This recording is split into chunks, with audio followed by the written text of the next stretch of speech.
Seguimos con el módulo de aspectos legales relacionados a la medicina transfusional. Este día el tema es el código de ética relativo a la medicina transfusional. La ponente que tenemos es la licenciada Flor de María Carrillo de Ramos. Ella es de profesión abogado, es colaborador jurídico de la unidad jurídica de esta institución. Así es que aprovechemos al máximo los conocimientos que la licenciada tiene. Así es que los dejo con ella. Pongamos esmero que ya estamos en la recta final. Ya faltan pocas clases para finalizar este diplomado. Así es que aprovechemos, ¿verdad? Un poco de lo que es el código relativo a la medicina transfuncional. Aclararles de antemano que este código no está vigente en nuestro país, sino que es una normativa internacional, ¿verdad? Este código fue creado por la Asociación Internacional para las Transfusiones de Sangre.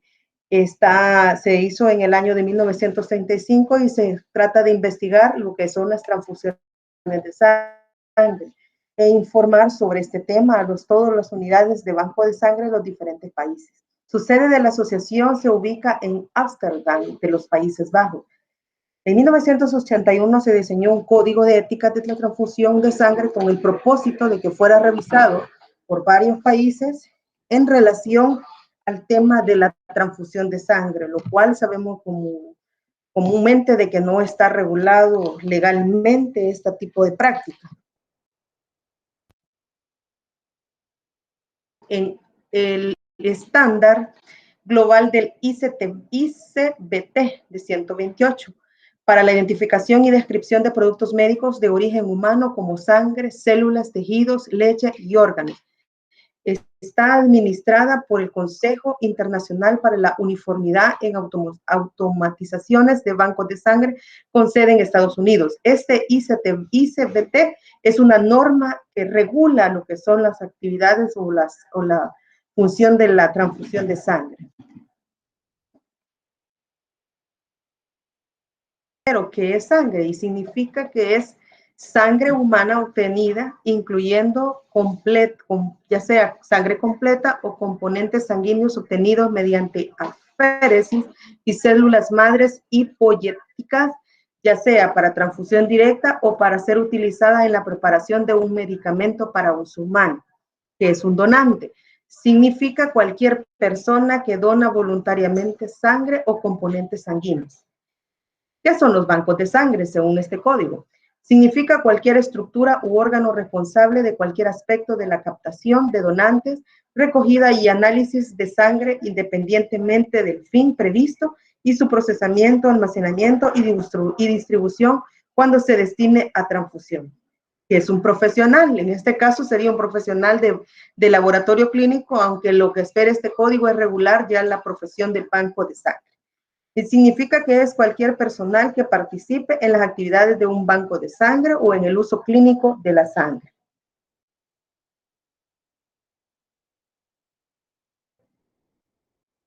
¿Cuáles son los principios éticos relativos a los pacientes? Entre estos encontramos el principio de autonomía, que es es el consentimiento que da un paciente o una persona para proporcionar lo que es la donación de sangre, para lo cual debe proporcionar toda la información personal, y también los bancos de sangre están en la obligación de informarle sobre los riesgos y beneficios conocidos de la transfusión sanguínea y cualquier posible tratamiento alternativo para permitir decidir si se acepta o se rechaza el procedimiento. El otro principio es la beneficencia y la no maleficencia. Es donde el paciente tiene derecho a ser tratado con dignidad y por lo tanto las decisiones sobre la necesidad de la transfusión deben basarse en una auténtica necesidad clínica. Debe de explicársele a él para qué objetivo esto va a dar, lo que beneficio va a obtener él y la institución o el que reciba la donación. Justicia. Los pacientes deben ser tratados equitativamente para la misma afección, es decir, no debemos hacer excepción de persona. Otra excepción a la regla general, a excepción que dando los resultados previos a la donación, demuestre que tiene algún problema de enfermedad, lo cual le impida Otros principios que tenemos éticos relativos a los donantes son también hablábamos allá de los principios de los bancos de sangre. Hoy vamos a hablar exclusivamente de los principios éticos de los donantes. Y es la autonomía también, en donde el donante debe otorgar expresamente el consentimiento a la donación de sangre. Debe ser este consentimiento informado. Este documento más adelante o en otra ponencia se les explicará qué consiste este consentimiento informado. Dignidad y no maleficencia. Debe informarse a los donantes de su responsabilidad de no perjudicar al receptor. A la vez debe informarse a los donantes de si han sido o pueden haber sido perjudicados o en caso que de cualquier resultado o información relacionado con su donación afecten a la salud.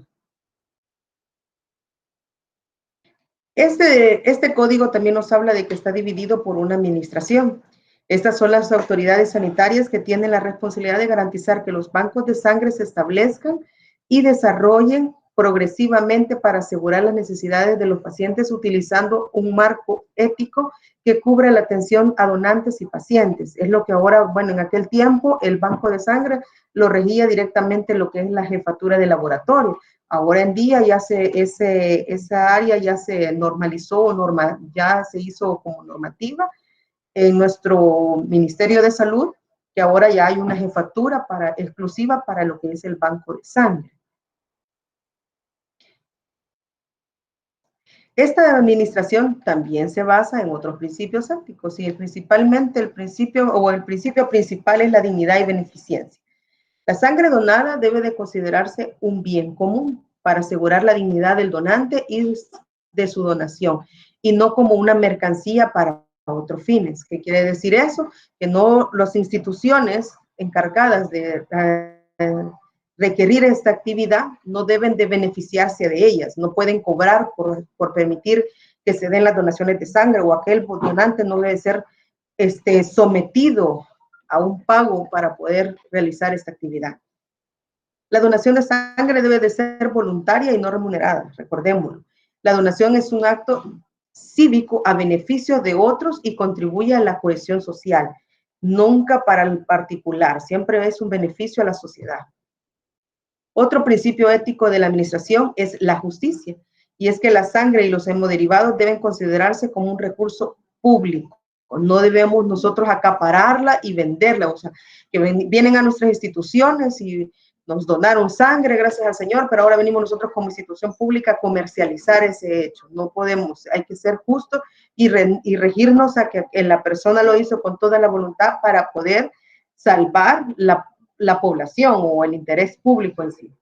El acceso a los productos debe basarse en la necesidad clínica, teniendo en cuenta la capacidad general del sistema sanitario local.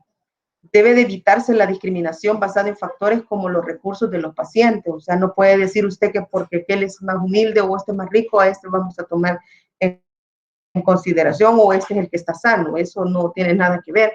No debemos de discriminar a nadie. Debe evitarse desperdiciar la sangre para proteger los intereses de todos los posibles receptores y del donante. O sea, tenemos que tener mucho cuidado al momento de aplicar, bueno, en su caso, ¿verdad? Tienen que tener cuidado al momento de practicar esta actividad. Otro principio ético es la no maleficencia, en donde todas las cuestiones relacionadas con la donación de sangre y su uso clínico deben cumplir los estándares definidos adecuadamente y aceptados internacionalmente. Eso es lo que busca este código, que todos estos principios los puedan tomar en práctica cada unidad de banco de sangre y puedan regirse a ellos. ¿Qué es la norma ICBT 128? Este es un estándar global para la identificación, etiquetado y transparencia de información de productos médicos de origen humano a través de fronteras internacionales y sistemas de atención médica, que la atención médica se dispare. Incluye sangre, células, tejidos, leche materna y productos orgánicos. ¿Qué quiere decir? Que esta es una normativa a nivel mundial en la cual se va a regir la actividad de la donación de sangre. En este caso es lo que nos interesa, ¿verdad? Porque ya vimos que puede tratarse para diferentes otras áreas. ¿Qué especifica esta norma? Dice que es un sistema de numeración de donaciones que garantiza una identificación única a nivel mundial. La información que se transferirá utilizando tablas de referencia acordadas internacionalmente. Es una base de datos internacional de referencia de productos. En este caso sería de sangre. Las estructuras de datos en las que se coloca esta información. Es un sistema de código de barra para transferir la información en la etiqueta del producto.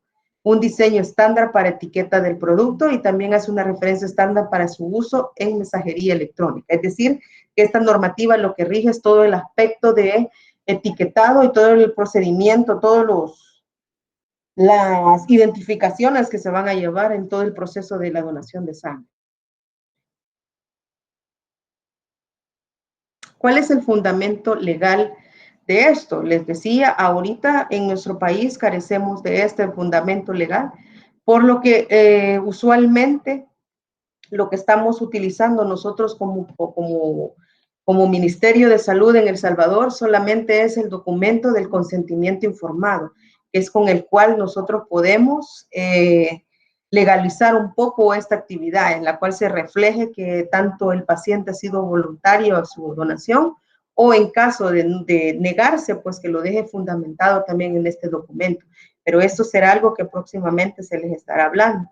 Lo que respecta al código, solamente esto es, porque lo demás ya es acerca de lo que es el consentimiento informado, cómo se realiza en nuestro país, y recordarnos que ahorita hasta este momento se sigue en la lucha para poder hacer que esta normativa se pueda reglamentar en nuestro país y con ello poder autorizar toda práctica de lo que es la donación de sangre, en el sentido de que no solamente den un paciente idóneo, sino que cubrir con todos los estándares de esta práctica de donación. Hasta aquí quedaríamos con lo que es el código. Les agradecemos. ¿Alguna consulta?